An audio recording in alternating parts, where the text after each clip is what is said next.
Hi, and welcome to St. James' series on the parables of Jesus. My name is Reverend Andrew Campbell, and we're going to be looking at Mark chapter 13, verses 32 to 37. It's going to be the parable about remaining watchful, or often known as the parable of the faithful servant. And now, this parable isn't just found in Mark's gospel. Matthew and Luke also have this parable as well, although, like oftentimes you find, there's different emphasis on some of the details from the different gospel writers. We're going to be looking at Mark's version today, but we are going to talk a little bit about some of those little details that get some different emphasis from the other two later on. But let's first hear the parable and spend some time with Scripture as we reflect on what Jesus is saying here and now as well for us today. And so Mark chapter 13, beginning to read at verse 32. And so we hear Jesus saying, "However, no one knows the day or the hour when these things will happen, not even the angels in heaven or the Son himself. Only the Father knows. And since you don't know when that time will come, be on guard. Stay alert. The coming of the Son of Man can be illustrated by the story of a man going on a long trip. When he left home, he gave each of his servants instructions about the work they were to do, and he told the gatekeeper to watch for his return. You, too, must keep watch. For you don't know when the master of the household will return, in the evening, at midnight, before dawn, or at daybreak. Don't let him find you sleeping when he arrives without warning. I say to you what I say to everyone. Watch." Now, this parable, and as I said, has some different emphasis in the other Gospels. Certainly, the ending is a little different in that the watching part is emphasized more, and certainly what will happen if we don't watch, that there's consequence, that there's punishment. Matthew famously ends it with that there will be weeping and gnashing of teeth. And yet, I think this is all the more important here and now today. And I wanted to address this parable and address a couple things that I've heard a lot recently, especially given the last number of months and where we find ourselves in the world as people are asking some of those big existential questions of what is life about and perhaps if things are coming to an end. Certainly, this parable finds itself at this portion in Matthew or in Mark's gospel, but as well in Matthew's and in Luke's. It's a part of what's called the apocalyptic parables and teachings. Really, this is Jesus at this point in his ministry teaching sort of about not just what's going to take place in the next little while with Jesus, but he's getting the disciples ready for the long stretch. That the church is going to carry on the gospel message long after Jesus has died, has risen, and then has ascended.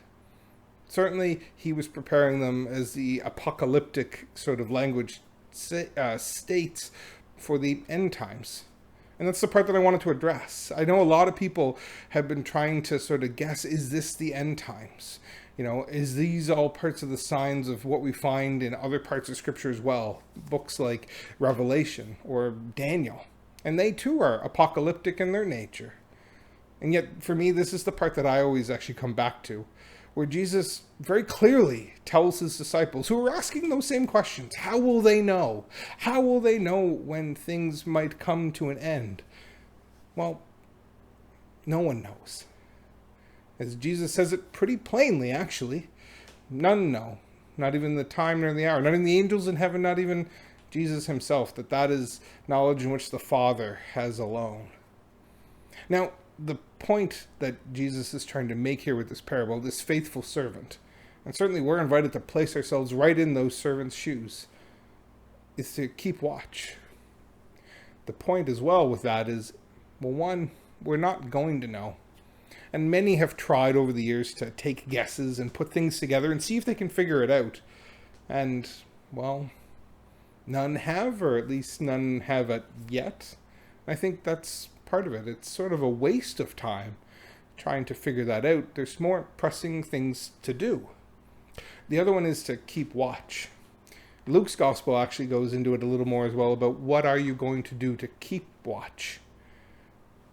The thing is, even though things have changed, even though our world continues to sort of emerge and we're still kind of trying to figure things out here and now of what new normals and new wineskins as we talked about last week, are going to look like, what are we going to do in the meantime?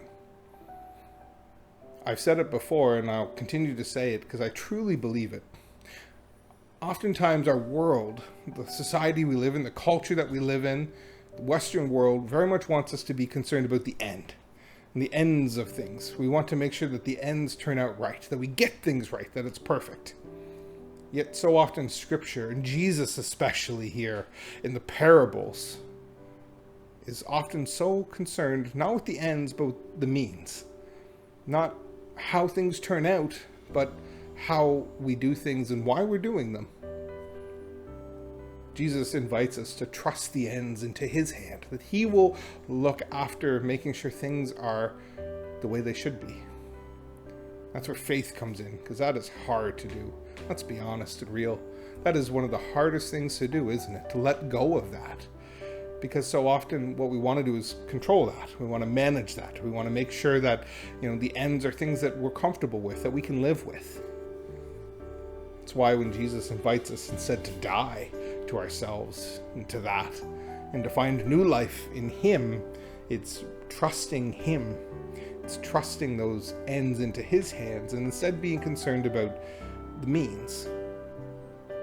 Last week as well, I was talking about how oftentimes, perhaps a helpful way for Christians and for us to sort of think about what we're doing and why we're doing it is to think of those three things: head, heart, and hands. And if we can get all three of those things, sort of asking those questions of, well, why am I doing this? Why is this important? And what is it that we're doing now? Whether or not it turns out the way we want it to, I think that's part of the watching. What is it that we're going to do? Last week I was also talking about the new wineskins and how, the church is needing to, in a lot of ways, do things in new ways. And that means we have to be willing to take on new wineskins and let go of old ones. Here, certainly we have that reminder as well that Jesus is not done with us, that he continues to have a plan and a purpose, and that as his disciples, we're called to live into that here, now, not waiting for things to go back or to go to a new normal, but to sort of get to it. Head, heart, hands, all of them to watch and to be ready.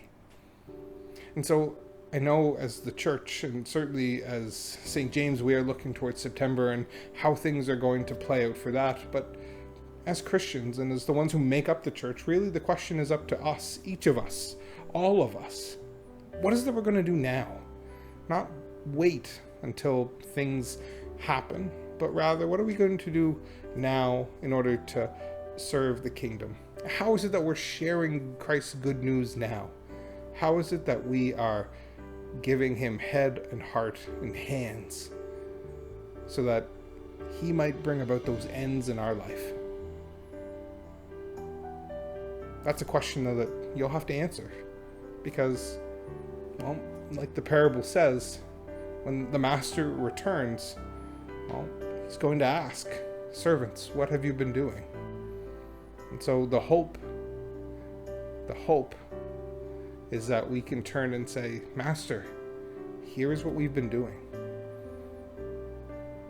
The hope is that as we do that, we will keep watch.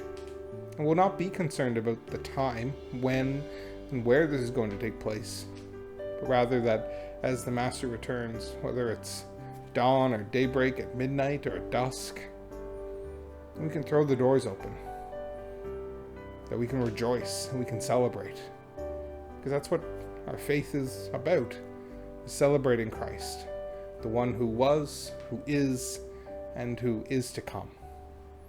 And so may you celebrate, may you know your faith, may it comfort you and push you, may you keep watch.